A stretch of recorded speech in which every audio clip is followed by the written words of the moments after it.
Dalam video yang kami sajikan kali ini, kita akan memperdalam kisah luar biasa dari Nabiullah Zulkifli alaihi salam. Mari kita bersiap untuk terinspirasi dan menemukan kebijaksanaan yang luar biasa dalam perjalanan hidup beliau.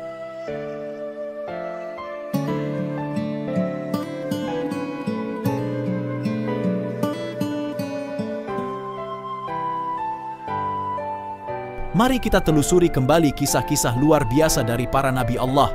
Salah satu dari mereka termasuk dalam 25 nabi yang namanya diabadikan dalam Al-Quran. Kisahnya sungguh menggugah hati, di mana bahkan setan sekalipun tidak mampu menaklukkan keberanian manusia pilihan Allah Subhanahu wa Ta'ala ini. Sungguh luar biasa, bukan? Tidak hanya itu, nabi ini sering dikaitkan dengan tokoh Buddha yang menambahkan keunikan pada lika-liku kehidupannya. Beberapa bahkan berpendapat bahwa beliau mungkin memiliki hubungan dengan Siddhartha Gautama, tokoh penting dalam agama Buddha. Di dalam Al-Quran, Nabi Zulkifli disebutkan hanya 2 kali, namun kedua penampilannya itu penuh dengan keistimewaan. Pertama, dalam surat Syod ayat ke-48, Allah memperingatkan kita untuk mengenang Ismail, Ilyasa, dan Zulkifli. Semuanya disebut sebagai sosok orang yang paling baik. Kemudian, dalam surat Al-Anbiya ayat ke-85, kita diajak untuk mengingat kisah Ismail, Idris, dan Zulkifli. Semuanya disebut sebagai teladan kesabaran. Meskipun dalam Al-Quran tidak secara eksplisit menyebutkan bahwa Zulkifli adalah seorang nabi, namun dari kedua ayat tersebut jelas terpancar kemuliaan dan pujian yang sama seperti para nabi lainnya. Oleh karena itu, para ulama dan sejarawan mengambil kesimpulan bahwa Zulkifli juga merupakan salah satu dari mereka, sebuah kesimpulan yang menghadirkan aura ketulusan dan kebijaksanaan dari sosok yang patut kita teladani. Dalam video yang kami sajikan kali ini, kita akan memperdalam kisah luar biasa dari Nabiullah Zulkifli alaihi salam. Mari kita bersiap untuk terinspirasi dan menemukan kebijaksanaan yang luar biasa dalam perjalanan hidup beliau. Dalam kitab tafsir Al-Quran Al-Azhim dijelaskan dengan tegas bahwa Zulkifli adalah seorang nabi yang diutus oleh Allah Subhanahu wa Ta'ala. Alasan yang dia kemukakan adalah bahwa tidak ada seorang pun yang namanya disebut dalam deretan nama-nama para nabi, kecuali dia adalah seorang nabi. Namun, sahabat-sahabat sekalian, perlu diperhatikan bahwa beberapa ulama juga mengemukakan pendapat bahwa Zulkifli bukanlah seorang nabi, melainkan beliau adalah seorang yang soleh dan adil. Salah satu ulama yang berpendapat demikian adalah Imam Ibnu Jarir Ats-Tabari. Adapun mengenai nama Zulkifli, ternyata itu bukanlah nama sebenarnya. Itu adalah sebuah julukan atau nama kehormatan yang diberikan kepada seseorang. Kitab Ibnu Katsir juga menyebutkan bahwa nama asli Zulkifli adalah Bashar atau Bishar. Lebih lanjut, disebutkan bahwa Nabi Zulkifli adalah putra dari Nabi Ayyub alaihi salam. Semua ini menunjukkan betapa kaya dan dalamnya pengetahuan yang tersimpan dalam warisan ilmiah kita. Bashar bin Ayyub memiliki silsilah yang panjang. Dengan lengkapnya Bashar bin Ayyub bin Amos bin Tawaf bin Rum bin Qais bin Ishaq bin Ibrahim al-Khalil. Dia hidup sekitar abad ke-16 hingga ke-15 sebelum Masehi, diutus oleh Allah Subhanahu wa Ta'ala kepada suatu kaum yang dikenal sebagai Aramik atau Amori. Kaum ini merupakan bagian dari bangsa Rum yang pada masa itu tinggal di wilayah sekitar Damaskus, Syria, dan Yordania. Nabi Zulkifli melanjutkan tugas kenabiannya dari ayahnya, yaitu Nabi Ayyub. Ini adalah pandangan dari Imam Ibnu Katsir. Namun, para ulama lain memiliki pendapat yang berbeda mengenai kapan Nabi Zulkifli diutus. Menurut Imam Ibnu Jarir atau Bari, Nabi Zulkifli adalah penerus dari Nabi Ilyasa yang hidup sekitar abad ke-9 Masehi. Meskipun ada perbedaan pendapat, baik Imam Ibnu Katsir maupun Imam Thobari sepakat bahwa Nabi Zulkifli adalah salah satu raja di negeri Syam. Kisahnya memang menarik, teman-teman. Ada sebuah negeri di Syam yang dipimpin oleh seorang raja yang bijaksana, yang ternyata juga merupakan seorang nabi yang diutus oleh Allah Subhanahu wa Ta'ala. Di suatu zaman, hiduplah seorang yang disebut dengan nama Raja Ilyasa, atau lebih dikenal sebagai Nabi Ilyasa. Meskipun usianya sudah sangat lanjut, namun beliau tetap penuh semangat dan bijaksana. Namun, ada satu hal yang membuat beliau merasa khawatir: ketiadaan seorang anak laki-laki yang dapat meneruskan kepemimpinannya setelah beliau tiada. Maka, suatu hari Nabi Ilyasa memanggil seluruh rakyatnya untuk berkumpul di suatu tempat. Dengan lembut beliau berbicara kepada mereka, "Wahai sahabat-sahabatku yang tercinta, saat ini aku merasa telah mencapai usia yang sangat tua dan hatiku resah karena tak memiliki pewaris yang pantas untuk menjaga kerajaan ini setelah aku tiada. Aku ingin menunjuk salah seorang dari kalian untuk menggantikan posisiku, sementara aku masih berada di sini untuk membimbingnya. Siapakah di antara kalian yang bersedia menerima 3 hal dariku?" Beliau melanjutkan, "Yang pertama, bersedia untuk berpuasa di siang hari sebagai bentuk pengendalian diri. Yang kedua, berkomitmen untuk selalu melaksanakan sholat pada malam hari untuk menjalin hubungan yang lebih erat dengan Sang Pencipta. Dan yang ketiga, bersedia hidup tanpa pernah terpancing emosi marah sepanjang hidupnya." Namun, meskipun tugas tersebut terdengar berat, tidak seorang pun dari mereka yang menyatakan kesediaannya. Mereka saling bertatapan, mungkin berharap ada di antara mereka yang memiliki keberanian untuk mengangkat tangan. Setelah menunggu beberapa saat, tidak seorang pun dari mereka yang bersedia mengambil tugas tersebut. Namun, dari barisan belakang, suara hangat seorang pemuda terdengar, "Saya, wahai Nabi Ilyasa."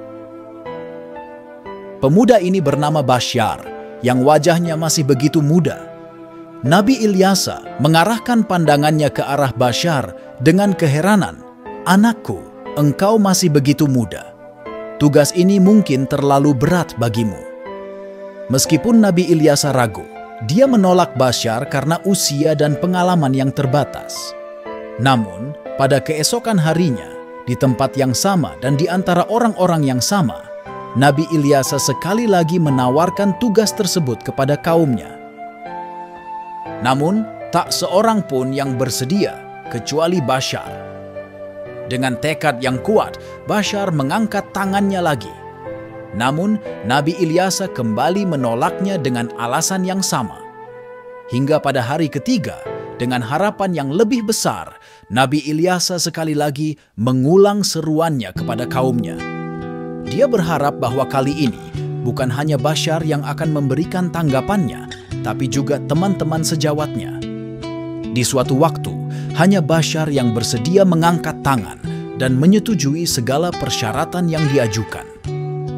Alasannya, Nabi Ilyasa menolak secara rinci adalah karena tugasnya tidak hanya sebagai raja untuk menjamin kesejahteraan seluruh kaum, tetapi juga sebagai hakim yang adil, bijaksana dalam menghadapi berbagai persoalan yang dihadapi oleh rakyatnya.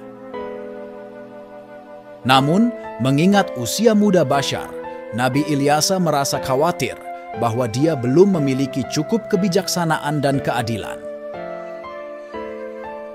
Akhirnya, karena tidak ada yang mau menerima tawaran itu dalam 3 kesempatan, Nabi Ilyasa memutuskan untuk mengangkat Bashar sebagai raja dan hakim, sambil tetap memantau kegiatan dan keputusan yang diambil olehnya. Bashar mulai menjalani puasa di siang hari, beribadah hingga larut malam, dan berusaha untuk selalu menahan amarahnya. Nabi Ilyasa sangat terkesan dengan dedikasi dan ketekunan pemuda ini. Tidak terduga, dia mampu memenuhi semua persyaratan yang ditetapkan. Bashar juga menunjukkan kebijaksanaan luar biasa dalam menyelesaikan segala permasalahan yang dihadapi oleh kaumnya. Nabi Ilyasa dengan bangga memandang kepada Bashar, seorang yang penuh dengan kepercayaan dan kesetiaan, yang selalu menepati setiap janjinya. Sebagai penghargaan atas kesetiaannya yang luar biasa, Bashar diberi julukan yang mulia, Zulkifli, yang mengandung makna kekuatan dan kesanggupan dalam memenuhi segala persyaratan yang dihadapinya. Tidak hanya itu, kebijaksanaan dan keadilan selalu menjadi pijakan langkahnya. Kisah tentang kebanggaan Allah kepada ilmu yang dianugerahkan dan kisah naiknya Zulkifli, Bashar, ke takhta kerajaan telah disampaikan dengan penuh keagungan oleh Imam Ibnu Katsir dalam kitabnya yang dihormati, Kisah Rasul Anbiya. Meskipun nama raja dalam cerita tersebut adalah Yasa, bukanlah Nabi Ilyasa. Namun demikian, dalam kitab Ibnu Jarir, kita mendapati catatan yang berbeda. Di sana, dikisahkan bahwa pada masa itu, raja yang mulia adalah Nabiullah Ilyasa sendiri. Ketika sang nabi akhirnya meninggalkan dunia ini dan cahaya kepemimpinannya pun redup, Raja Zulkifli tidak lagi berada di tengah-tengah kita. Namun, semangat dan kebijaksanaan yang ditanamkan oleh Nabi Ilyasa terus mengalir dalam pemerintahan Syam. Nabi Zulkifli dengan penuh tanggung jawab melanjutkan pemerintahan dengan cemerlang. Meskipun kerap disibukkan dengan urusan negara, dia tidak pernah melupakan kepentingan rakyatnya. Kesetiaan dan dedikasinya pada kesejahteraan masyarakat terpatri kuat dalam setiap tindakan dan keputusannya. Dalam kehidupan yang penuh kesucian, Nabi Zulkifli meneguhkan komitmennya untuk berpuasa di siang hari dan merenung dalam ibadah di malam hari. Tak sekalipun terdengar beliau memarahi, dengan sabarnya Zulkifli menghadapi segala ujian yang menghampirinya. Namun, ketenangan itu menarik perhatian iblis. Iblis tidak bisa diam melihat kesalehan dan keteguhan hati Nabi Zulkifli dalam memimpin dan memelihara rakyatnya. Melihat betapa kuatnya janji yang dipegang teguh oleh Nabi Zulkifli, iblis pun merencanakan segala cara untuk mencoba merayunya. Dia mengirimkan syaiton, tentaranya yang paling kuat, berkali-kali untuk mencobai iman Zulkifli. Namun, setiap usaha itu berujung pada kegagalan karena kekuatan iman dan ketabahan Zulkifli tidak tergoyahkan. Pada suatu hari, iblis memutuskan untuk turun tangan secara langsung. Dia mencari celah dalam kesibukan Nabi Zulkifli di pengadilan, tempat di mana beliau mengurus urusan rakyatnya. Setiap hari, dari pagi hingga siang, Zulkifli sibuk menegakkan keadilan di kerajaannya. Iblis pun melihat momen yang tepat untuk menggoda, mencari kelemahan di antara teman-teman seiman Zulkifli. Setiap hari Zulkifli dengan tekun menjalankan kewajibannya, bahkan saat menjalani puasa. Dia mengatur jadwalnya dengan bijaksana, mengambil waktu istirahat singkat untuk tidur siang, sebelum kembali ke persidangan dengan semangat yang baru. Persidangan berlanjut hingga sore atau malam hari, namun Zulkifli tak pernah melupakan ibadahnya. Di malam hari dia mempersembahkan waktu untuk beribadah dan berdoa hingga larut malam. Keesokan harinya, Zulkifli kembali dengan penuh semangat ke persidangan. Rutinitas ini dilakukannya setiap hari, menunjukkan betapa besar dedikasinya sebagai pemimpin yang melayani rakyatnya dengan baik. Namun, kebaikan dan ketabahan Zulkifli menarik perhatian iblis, yang selalu mencari kesempatan untuk menggoda manusia. Pada suatu hari, iblis berusaha membuat Zulkifli marah, mengetahui bahwa itu bisa membuatnya melanggar janji yang telah dibuatnya kepada Nabi Ilyasa untuk tidak pernah marah. Dalam usahanya itu, iblis datang dalam wujud seorang orang tua yang renta dan miskin, menghampiri Zulkifli saat dia sedang tertidur siang. Pada suatu hari yang cerah, terasa aneh bagi sang raja karena dirinya merasa sangat lelah saat waktu istirahatnya tiba. Zulkifli, pelayan istana yang setia, pulang dengan tergesa-gesa. Dia berharap untuk bisa tidur siang, lebih awal, agar dapat menikmati sedikit lebih banyak waktu di siang hari yang indah itu. Namun, ketenangan Zulkifli segera terganggu ketika suara ketukan pelan terdengar di pintu kamarnya. Dari balik pintu, suara lembut bertanya, "Siapa di sana?" Setelah sejenak, jawaban yang tak terduga datang dari luar. "Aku adalah seorang yang teraniaya, wahai Tuan." Zulkifli pun segera bangkit dari tempat tidurnya, penasaran dengan siapa yang datang menemuinya. Dengan hati-hati, Zulkifli membuka pintu, dan di hadapannya ternyata seorang kakek yang tampak lelah. Sang kakek, yang sebenarnya adalah iblis yang menyamar, mulai menceritakan kisah sedihnya.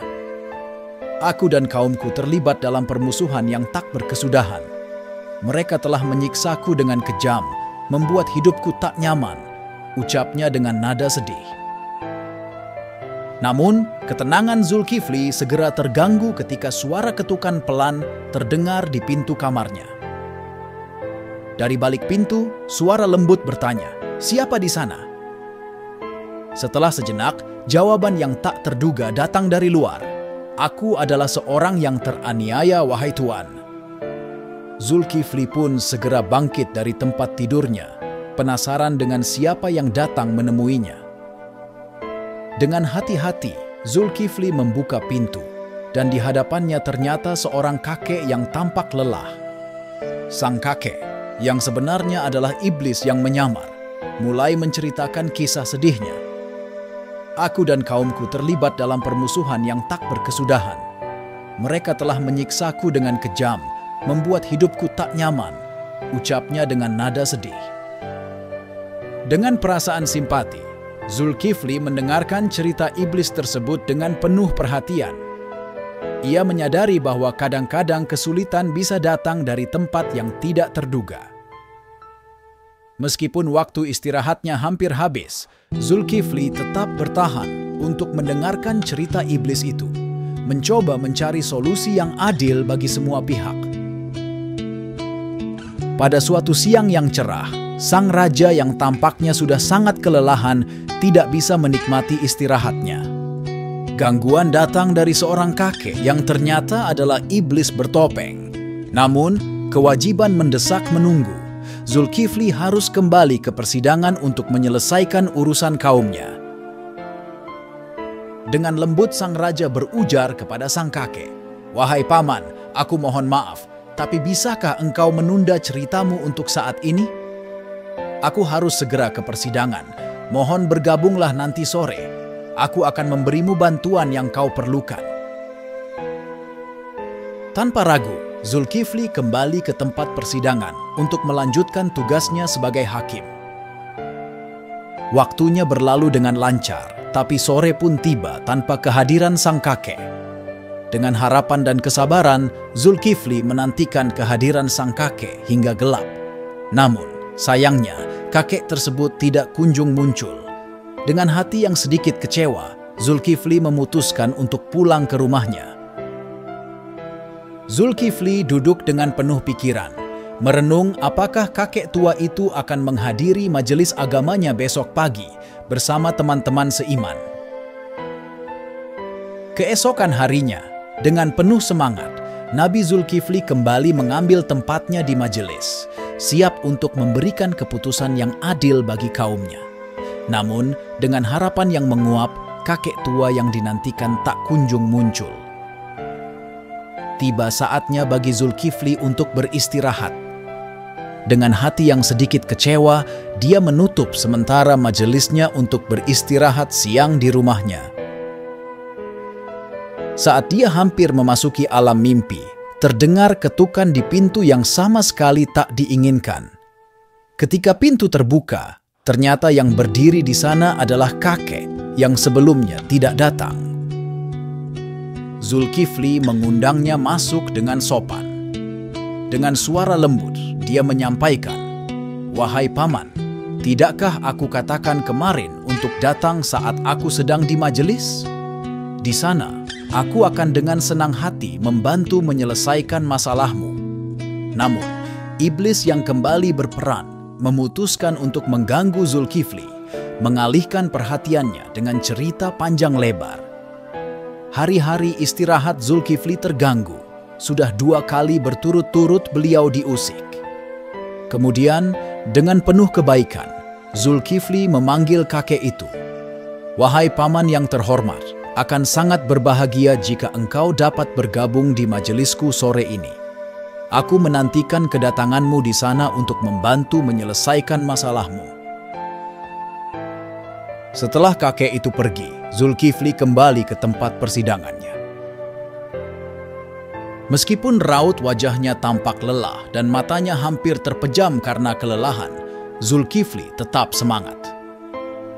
Saat waktu sore menjelang, Zulkifli menantikan kedatangan sang kakek dengan penuh harap.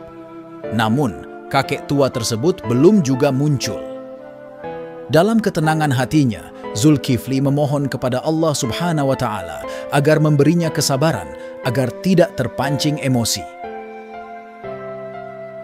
Hal itu terjadi pada hari ketiga. Ketika tiba waktu istirahat bagi sang raja, Zulkifli segera bergegas pulang. Dia merasa kelelahan yang begitu mendalam pada hari itu, bahkan lebih dari sebelumnya sebelum dia mendapatkan istirahat siang. Dengan penuh perhatian, dia menyampaikan pesan kepada pengawal dan anggota keluarganya. "Mohon, jangan biarkan siapapun mendekati pintu ini. Aku sangat butuh istirahat hari ini." Setelah itu, Zulkifli pun segera terlelap. Namun, saat dia baru saja masuk ke dalam tidurnya, muncullah iblis yang menyamar sebagai kakek yang sama, hendak mengetuk pintu.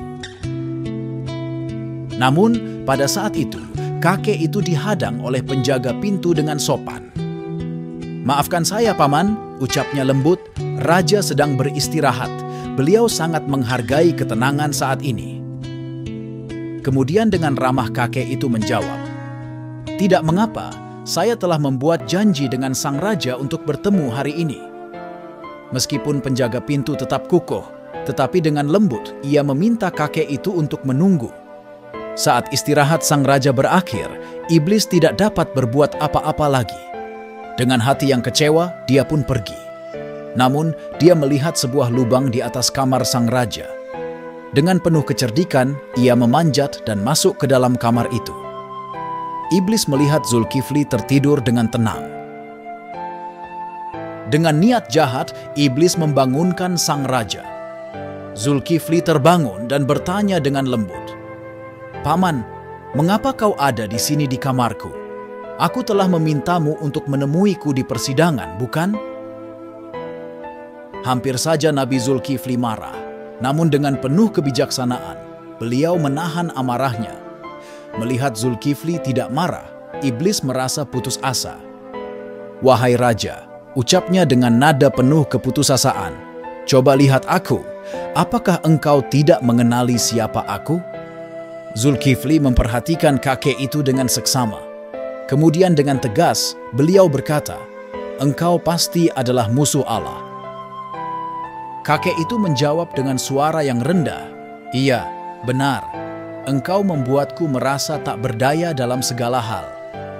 Namun, di balik kata-kata itu, terdapat kekuatan yang tak terbantahkan. "Akhirnya, segala tindakan ini kulakukan hanya untuk mencoba mengejutkanmu, berharap bisa membatalkan janjimu."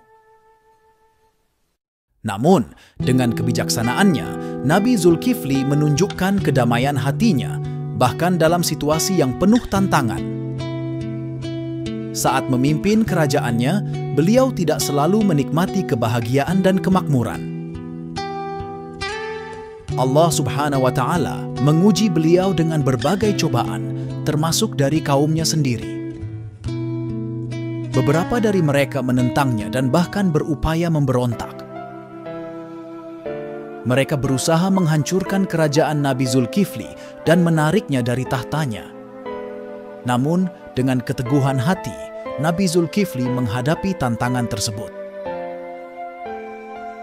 Dalam menghadapi pemberontakan itu, beliau memerintahkan pendukungnya untuk bersiap-siap berperang.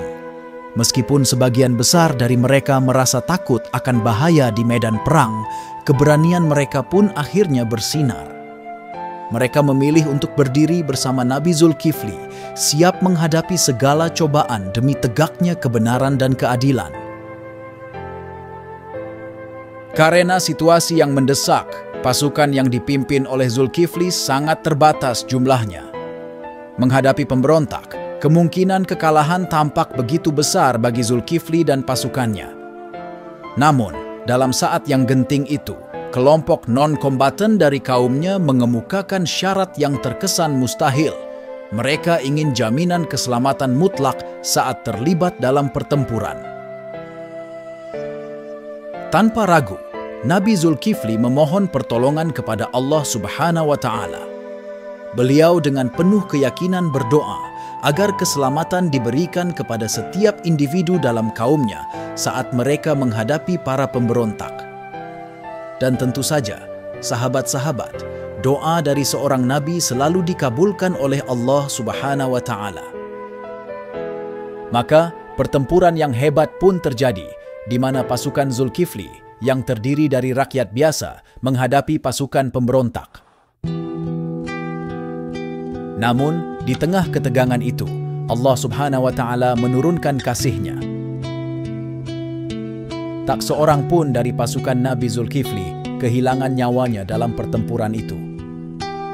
Kemenangan pun diraih oleh Nabi Zulkifli dan pasukannya.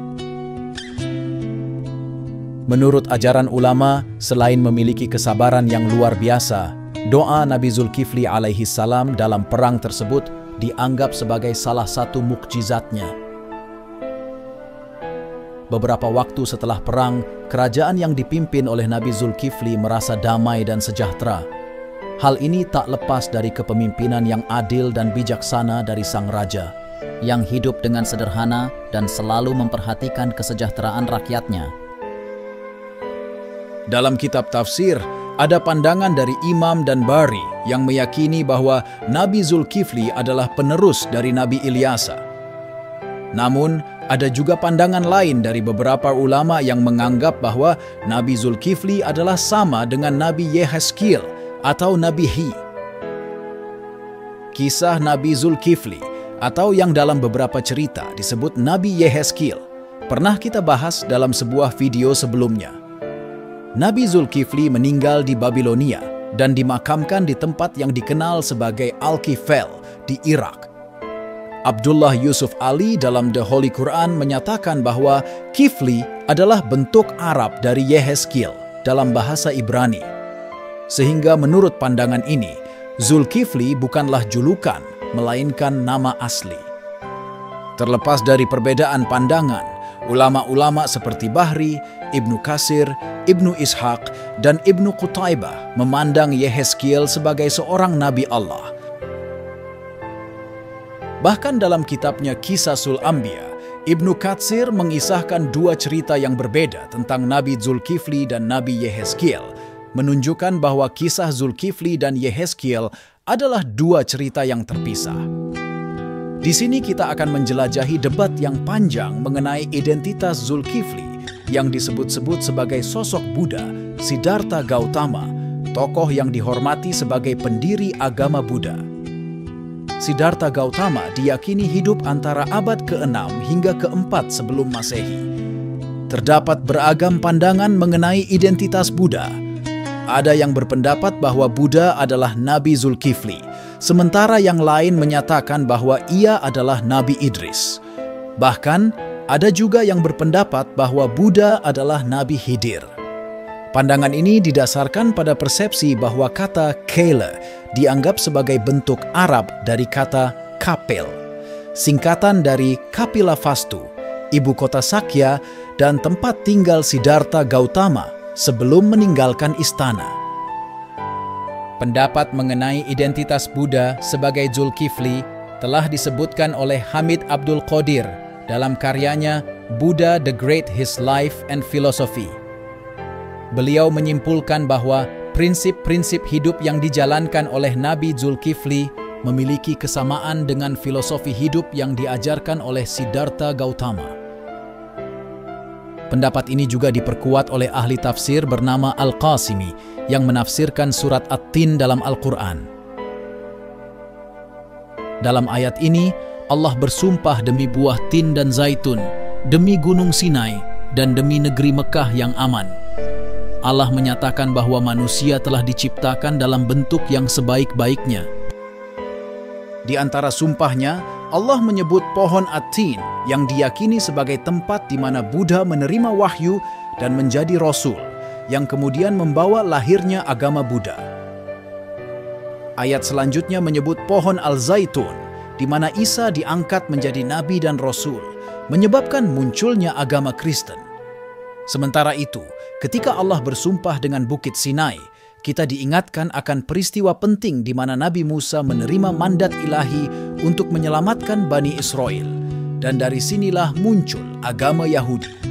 Namun, sumpah terakhir Allah dengan negeri yang aman, Al-Balad Al-Amin, mengarah pada tempat di mana Nabi Muhammad Shallallahu Alaihi Wasallam menerima wahyu yang merupakan awal mula agama Islam. Pertanyaan menarik muncul. Mengapa urutan penyebutan agama tersebut berbeda? Menurut Ibnu Taimiyah, urutan ini mencerminkan tingkat kedekatan agama-agama tersebut dengan kebenaran. Buddha disebut pertama karena jauhnya agama ini dari kebenaran, diikuti oleh Kristen dan Yahudi yang lebih mendekati kebenaran. Sedangkan Islam disebut paling terakhir karena keutamaan, kesempurnaan, dan kebenarannya itu sendiri. Perlu diketahui, Ibnu Taimiyah merupakan ulama yang memiliki cakrawala yang begitu luas. Kritiknya terhadap tokoh-tokoh filsafat, kalam, fikih, tasawuf, sejarah, dan ulasannya mengenai agama lain tentunya lahir dari sumber bacaannya yang melimpah. Tapi ada pendapat lain yang mengatakan bahwasanya Buddha dihubungkan dengan Nabi Khidir itu terdapat dalam Al-Milal Luan Nihal yang ditulis oleh ulama yang bernama Az-Zahrastanti. Beliau mengatakan, jika memang ajaran-ajaran yang mereka jelaskan ini benar, sosok Buddha ini tentunya mirip sekali dengan Nabi Khidir alaihi salam dalam keyakinan orang Islam. Ada menyatakan bahwasanya Buddha adalah Nabi Idris karena keduanya memiliki banyak kesamaan. Yang pertama, seorang biku harus memakai jubah yang dibuat sesuai ketentuan. Ini adalah peraturan dari kebutuhan yang harus ditaati oleh semua biku. Hal ini menjadi dasar bahwasanya Siddhartha telah merancang sendiri busana kebisuan yang akan dipergunakannya nanti di pertapaannya. Ada sebuah cerita menarik dalam kisah Anuruddha Theradama yang mengungkapkan bahwa para biksu memiliki beragam keahlian. Salah satunya adalah menjahit, seperti yang diuraikan dalam kitab Mustadrak Al-Hakim. Ibnu Abbas menceritakan bahwa Daud adalah seorang pembuat perisai, Adam adalah petani, Nuh adalah tukang kayu, Idris adalah penjahit, dan Musa adalah penggembala. Sedangkan Siddhartha Gautama, yang merupakan putra Raja Sudodana, memulai perjalanan hidupnya sebagai seorang pangeran. Pada usia 7 tahun, Pangeran Siddhartha memiliki 3 kolam bunga teratai yang indah. Kolam pertama berwarna biru, disebut Uppsala, kolam kedua berwarna merah, bernama Padma, dan kolam ketiga berwarna putih, disebut Pundarika. Ini adalah bagian dari kehidupan awalnya yang begitu memikat. Merujuk pada makna yang mendalam dari bunga teratai, kita dapat menggali lebih dalam lagi tentang hal ini. Sama seperti kisah Sang Buddha yang mencapai kesempurnaan dalam perjalanan menuju nirwana, kita dapat menemukan kesamaan yang menginspirasi dalam kisah Nabi Idris yang memasuki jannah tanpa harus merasakan kematian terlebih dahulu. Malam itu, Pangeran Siddhartha membuat keputusan yang berani untuk meninggalkan kemewahan istananya menuju perjalanan sebagai seorang pertapa. Dan saat usianya mencapai 40 tahun, beliau diangkat menjadi seorang nabi, mengikuti jejak para nabi dalam Islam. Bahkan, dalam kebijaksanaan Buddha Gautama dan para sahabatnya, mereka meramalkan kedatangan Nabi Muhammad Shallallahu Alaihi Wasallam dengan menyebutnya sebagai Buddha Maitreya. Ini menunjukkan bahwa kebijaksanaan dan kearifan tidak memiliki batasan agama. Sebagaimana yang diajarkan, aku bukanlah satu-satunya Buddha. Pesan ini menyiratkan bahwa setelahnya akan ada sosok yang disebut sebagai Buddha Maitreya. Ini adalah pengingat bahwa kebijaksanaan dan kecintaan tidak pernah berhenti mengalir, selalu menerangi jalan kita dengan harapan dan kebijaksanaan yang abadi. Bayangkanlah sifat-sifat mulia dan utama yang dimiliki oleh dia, jika kita memiliki ratusan, bahkan ribuan murid seperti Maitreya. Ingatlah kisah seorang sejarawan Muslim yang bernama Al-Biruni yang menjelajahi India selama bertahun-tahun. Selama waktu itu, dia mengabadikan pengalamannya dalam sebuah karya monumental yang dikenal sebagai Al-Hind. Dalam karyanya tersebut, Al-Biruni menceritakan bahwa penganut Buddha di India memiliki keyakinan yang kuat.